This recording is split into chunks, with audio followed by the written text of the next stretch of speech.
Sony Abhilash. ഭക്ഷണശാലയിലേക്ക് എല്ലാവർക്കും സ്വാഗതം. സമാധാനവും സന്തോഷവും ആരോഗ്യവും നിറഞ്ഞ നല്ല ദിനങ്ങൾ എത്രയും വേഗം സംജാതമാകട്ടെ എന്ന് പ്രാർത്ഥിച്ചുകൊണ്ട് നമുക്ക് ഇന്നത്തെ റെസിപ്പി എന്താണെന്ന് നോക്കാം. അതായത് ഉണ്ണിയപ്പം തയ്യാറാക്കുന്നത് എങ്ങനെയെന്ന് നോക്കാം. അതായത് ക്യാരറ്റ് ചേർത്തിട്ടുള്ള ഉണ്ണിയപ്പമാണ് കേട്ടോ. കുട്ടികളൊക്കെ വീട്ടിലിരിക്കുന്നതാണ്. അപ്പോൾ ഈസി ആയിട്ട് ഉണ്ടാക്കാൻ പറ്റുന്ന എന്തെങ്കിലും റെസിപ്പീസ് ഉണ്ടോ എന്ന് കുറച്ച് പേരായിട്ട് ചോദിച്ചിട്ടുണ്ട്. അവർക്കൊക്കെ വേണ്ടിയിട്ടായിട്ട് കേട്ടോ. അപ്പോൾ ക്യാരറ്റ് ചേർത്ത ഉണ്ണിയപ്പം എങ്ങനെ നല്ല സോഫ്റ്റായിട്ട് തയ്യാറാക്കാമെന്ന് നോക്കാം. ആദ്യം നമുക്ക് ക്യാരറ്റ് ഒന്ന് വേവിച്ചെടുക്കണം. അതിന് വേണ്ടിയിട്ടൊരു കുക്കറിലേക്ക് ഒരു ചെറിയ ക്യാരറ്റ് ഒന്ന് കഷ്ണങ്ങളായിട്ട് മുറിച്ച് ഇട്ട് കൊടുത്തു. അതിലേക്ക് ഒരു അര ഗ്ലാസ് വെള്ളവും ഒഴിച്ചു കേട്ടോ. വെള്ളം ഒഴിച്ചിട്ട് കുക്കർ അടച്ച് വെച്ച് 2 വിസിൽ വരുന്നത് വരെ, മീഡിയം ഫ്ലെയിമിൽ 2 വിസിൽ വരുന്നത് വരെ നമുക്കൊന്ന് വേവിച്ചെടുക്കാം. ഇനി അത് വേവിച്ച് മാറ്റി വെച്ചിട്ട് ഇനി ശർക്കര ഒന്ന് മെൽറ്റാക്കി എടുക്കണം. അതായത് ഒരു 150 ഗ്രാം ശർക്കര ഞാനൊന്ന് ഉടച്ചിട്ടിട്ടുണ്ട്. അതിലേക്ക് ഒരു 1/4 ഗ്ലാസ് വെള്ളം ചേർത്തിട്ട് ചെറു തേയില് വെച്ചിട്ട് ആണ് ഈ ശർക്കര മെൽറ്റാക്കി എടുക്കുന്നത് കേട്ടോ. നല്ലപോലെ എൻ്റെ കഷ്ണങ്ങളൊന്നും ഒട്ടുമില്ലാതെ തന്നെ, കട്ടയൊന്നും ഒട്ടുമില്ലാതെ തന്നെ ഇത് ഉരുക്കിയെടുത്തിട്ടുണ്ട്. ഇനി ഇതിനെ നമുക്കൊന്ന് അരിച്ച് മാറ്റി വയ്ക്കാം. എന്നിട്ട് ശർക്കര തണുത്തതിന് ശേഷം വേണം ഈ പച്ചരി നമുക്ക് അരച്ചെടുക്കാൻ. അതായത് 1 ഗ്ലാസ് പച്ചരി കഴുകി കുതിർത്തെടുത്തതാണ് കേട്ടോ. പച്ചരി നമ്മൾ കുതിർക്കാൻ വയ്ക്കുമ്പോൾ കുറച്ച് വെള്ളത്തിൽ, അതായത് ഒത്തിരി ഒരുപാട് തിളച്ച് പോയ വെള്ളത്തിലല്ല, നമുക്ക് കൈ വെച്ച് തൊട്ട് നോക്കുമ്പോൾ ടോളറേറ്റ് ചെയ്യാൻ പറ്റുന്ന ആ ഒരു പാകത്തിനുള്ള വെള്ളത്തിൽ കുതിർത്തെടുത്താൽ അതിൽ ചെറിയ പശയൊക്കെ ഉണ്ടാവുമല്ലോ, അതൊക്കെ എന്തെങ്കിലും മാറിക്കിട്ടും. അങ്ങനെ കുതിർത്തെടുത്ത പച്ചരിയാണ്. ഇതിലേക്ക് 1/2 ഗ്ലാസ് തേങ്ങാപ്പാൽ എടുത്ത് വെച്ചിട്ടുണ്ട്. അതിന് പകുതി ഇതിലേക്ക് ഒഴിച്ചു കൊടുത്തു കേട്ടോ. ഇതിലേക്ക് ഇനി ശർക്കര കണ്ട, ഞാൻ നല്ല തിക്കായിട്ടാണ് ശർക്കര ഉരുക്കിയെടുത്തത്. ശർക്കര ഇങ്ങനെ മെൽറ്റാക്കി എടുക്കുമ്പോൾ വെള്ളം കൂടിപ്പോയി കഴിഞ്ഞാൽ നമ്മുടെ ബാറ്റർ ലൂസായി പോകും. അതുകൊണ്ട് നല്ല തിക്കായിട്ട് തന്നെ ശർക്കര ഉരുക്കിയെടുക്കാൻ നോക്കുക.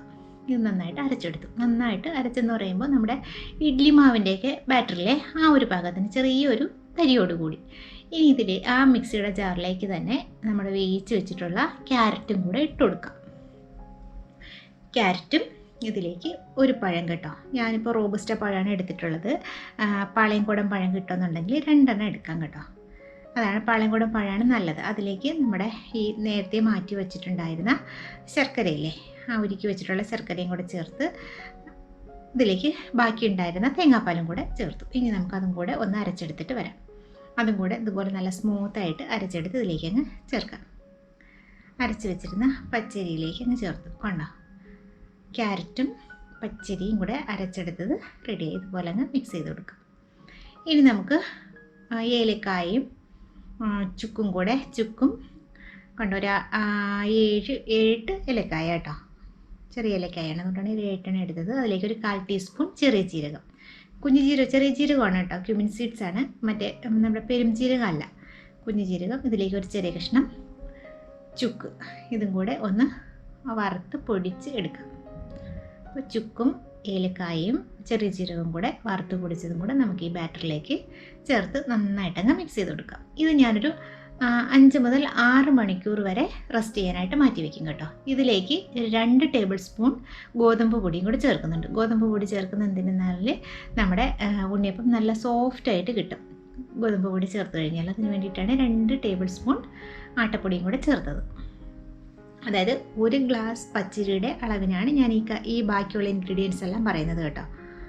അതായത് ക്യാരറ്റ് ഒത്തിരി ഒരുപാട് അങ്ങ് ചേർക്കരുത്. അതുകൊണ്ടാണ് ഞാൻ എടുത്ത് പറഞ്ഞത്. 1 ഗ്ലാസ് പച്ചരിക്ക് അരച്ചെടുത്തപ്പോൾ അതിലേക്ക് 2 ടേബിൾ സ്പൂൺ ഗോതമ്പ് പൊടിയും അതിനാവശ്യമായിട്ടുള്ള ശർക്കരയൊക്കെയാണ് പറഞ്ഞത്. ഇനി ഇത് ഒരു 6 മണിക്കൂർ കഴിഞ്ഞതിന് ശേഷം ഇത് ഉണ്ണിയപ്പം ചൂടാൻ തുടങ്ങുന്ന സമയത്താണ് ഞാനിപ്പോൾ ഈ പാൻ അടുപ്പിലേക്ക് വെച്ച് ചൂടാക്കി അതിലേക്ക് 1 ടേബിൾ സ്പൂൺ നെയ്യ് ഒഴിച്ചത്. നെയ്യിലേക്ക് ഒരു 2-3 ടേബിൾ സ്പൂണോളം തേങ്ങ കനം കുറച്ച് അരിഞ്ഞെടുത്തത് ഇട്ടൊന്ന് വഴറ്റി ചേർക്കാം. അതായത് മാവ് പൊന്താൻ വയ്ക്കുന്ന സമയത്ത്, അതൊന്ന് സോഫ്റ്റായി കിട്ടാൻ വയ്ക്കുന്ന സമയത്ത് ഞാൻ ഇങ്ങനെ ഈ നെയ്യിൽ വറുത്ത് ചേർക്കാറില്ല കേട്ടോ. ഉണ്ടാക്കുന്ന സമയത്താണ് ചേർക്കുന്നത്. അപ്പോൾ നല്ലൊരു മണവും നിൽക്കും, മാവ് നന്നായിട്ട് പൊന്തി കിട്ടുകയും ചെയ്യും. അതിന് വേണ്ടിയിട്ടാണ് ലാസ്റ്റ് ചേർക്കുന്നത്. ഇതിലേക്ക് ഒരു 1/2 ടേബിൾ സ്പൂൺ കറുത്ത എള്ളും കൂടെ ഇട്ട് കൊടുത്തു. എള്ളും തേങ്ങാക്കൊത്തും കൂടെ ഒന്ന് വറുത്ത് അതും കൂടെ നമുക്ക് ഈ ബാറ്ററിലേക്ക് അങ്ങ് ചേർക്കാം. കണ്ടോ, മാവ് നല്ല സോഫ്റ്റായിട്ട് വന്നിട്ടുണ്ട്. ഒരു 6 മണിക്കൂർ വരെ ഞാൻ വെച്ചിട്ടുണ്ടായിരുന്നു കേട്ടോ, മാറ്റി വെച്ചിട്ടുണ്ടായിരുന്നു. അത് കഴിഞ്ഞിട്ട് എടുത്തപ്പോഴേക്കും നല്ല സോഫ്റ്റായിട്ട് വന്നിട്ടുണ്ട്. അതിലേക്ക് നമ്മുടെ ഇതും കൂടെ ചേർത്ത് നല്ലപോലെ മിക്സ് ചെയ്യാം. ഇതിലേക്ക് ഞാനൊരു നുള്ളു ഉപ്പും കൂടെ ഇട്ടിട്ടുണ്ട് കേട്ടോ. ഒരു മധുരം ഒന്ന് ബാലൻസ് ചെയ്യാൻ വേണ്ടിയിട്ട് ആ ഒരു ഉപ്പും കൂടി ഇട്ട് നന്നായിട്ടങ്ങ് മിക്സ് ചെയ്യാം. നല്ലപോലെ ഇളക്കി ചേർത്തിട്ട് നമുക്ക് ഉണ്ണിയപ്പം ചുട്ടെടുക്കാം. കണ്ടോ, അത്യാവശ്യം നല്ല തിക്കായിട്ടുള്ളൊരു ബാറ്റർ വേണം അരച്ച് തയ്യാറാക്കി എടുക്കാൻ കേട്ടോ. ഇനി നമുക്ക് ഉണ്ണിയപ്പത്തിൻ്റെ പാത്രം അടുപ്പിലേക്ക് വെച്ച് ചൂടായി വന്നു. അതിലേക്ക് ഞാൻ വെളിച്ചെണ്ണ ഒഴിച്ചു. വെളിച്ചെണ്ണയിൽ പൊരിക്കുന്നതാണ് ടേസ്റ്റ് കേട്ടോ.